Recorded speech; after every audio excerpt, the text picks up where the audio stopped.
Michael Reed was the kind of man who never left much of a mark, not on people, not on places, not on anything.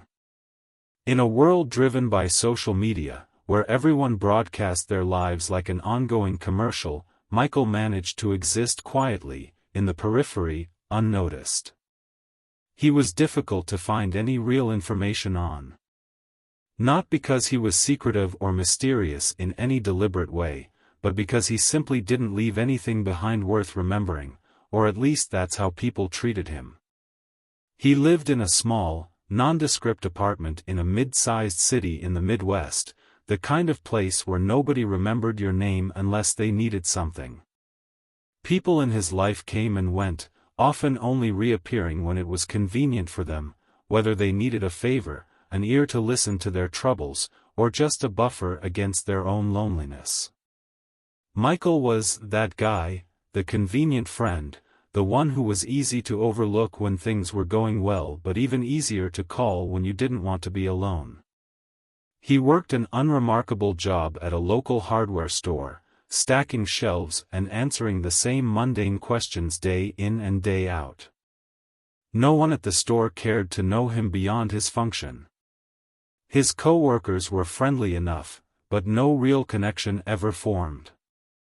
After work, he'd return to his apartment, microwave a simple dinner, and read or watch TV until he fell asleep. He never got too close to anyone, though sometimes he wondered if it was by choice or just how life had happened to him. Michael didn't have social media, not because he was against it, but because it felt unnecessary. What did he have to post? There were no grand vacations, no sprawling friend networks, no life events worth sharing with the world. The one time he'd tried, back in 2008, he had about 6 friends on Facebook, all of whom had either forgotten about him or only reached out when it was his birthday, a reminder they wouldn't have had if the platform didn't prompt them. His life had been like this for years, quiet, predictable, and lonely in ways that gnawed at him but never quite enough to provoke action. His family, what was left of them, consisted of a brother who lived across the country and rarely called unless it was to talk about something insignificant. His mother had passed a few years ago, and his father had never been part of the picture. The funeral had been small, with Michael sitting quietly in the back of the service, realizing that her passing had officially marked the end of any sense of familial closeness. Michael had always been there for other people, but no one was ever truly there for him. He was the +1 at events where people didn't want to show up alone. He was the shoulder to cry on when someone else's life fell apart. Yet, when he needed someone, really needed someone, there was no one to be found. By August 2021, Michael had had enough. Something inside him had slowly shifted over the years, though it had taken time for him to recognize it. He had always believed that his life, his loneliness, was a temporary state, that something would change, that people would eventually see him as more than a convenience. But as the years wore on, it became clear that nothing was going to change, not unless he changed it himself. One late summer evening, as the heat hung thick in the air and the cicadas droned on in the trees, Michael made a decision. It was not a dramatic decision, there was no anger or sense of rebellion in it. It was simply an acknowledgement of a reality he could no longer deny. His life, as it was, had been hollow. The friendships he had were superficial at best, and his family, scattered and indifferent, would barely notice if he disappeared. So, he decided to disappear, not in the literal sense, not to die or leave a mystery behind, but to walk away from the shallow life he had been living. To find something more, something closer to peace, even if that meant being entirely alone. That August, Michael methodically began cutting ties with the people in his life. He didn't make a show of it. He didn't explain himself to anyone. He simply stopped answering calls, deleted the handful of contacts in his phone, and cancelled his cell service.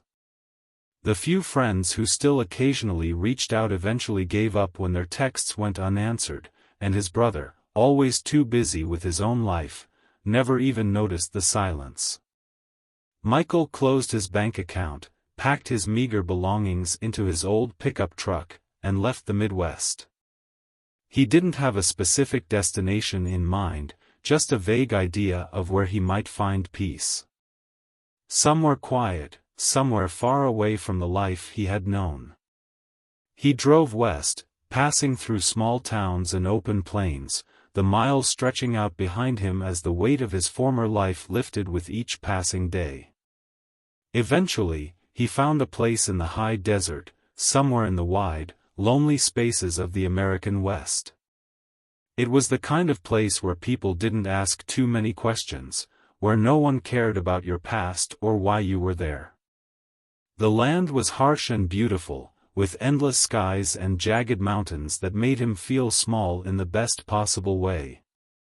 He rented a small cabin, miles from the nearest town, and began living a life that was finally his own. The days were quiet, filled with simple tasks, chopping wood, walking through the desert, watching the sun set over the mountains. He spent hours reading, something he had always loved but never had enough time for. His nights were silent, save for the occasional howl of coyotes in the distance. He didn't miss the noise of his old life, the shallow conversations, or the constant hum of obligation. It wasn't a perfect life. There were moments of intense loneliness, times when the silence felt too deep, too vast. But those moments passed, and with each passing day, Michael felt a sense of calm he had never known before. He had chosen this life, and in doing so, had reclaimed something that had always eluded him, his autonomy, his peace. Months passed, and the world moved on without him. His family stopped calling, assuming he had moved on to something better. The people who had once called him a friend barely noticed his absence, too caught up in their own lives to wonder what had become of him. Michael was not missed, and for the first time, that didn't bother him. He was finally free from the weight of their expectations, from the need to be something for someone else. In the quiet of the desert, Michael found something closer to happiness than he had ever known. It wasn't the kind of happiness that comes from joy or excitement, but the deeper, quieter kind, the kind that comes from being at peace with who you are and where you are. He no longer felt like a shadow in someone else's life, no longer felt like an afterthought. He was alive, fully and completely, in a way he had never been before. And for the first time in his life, that was enough.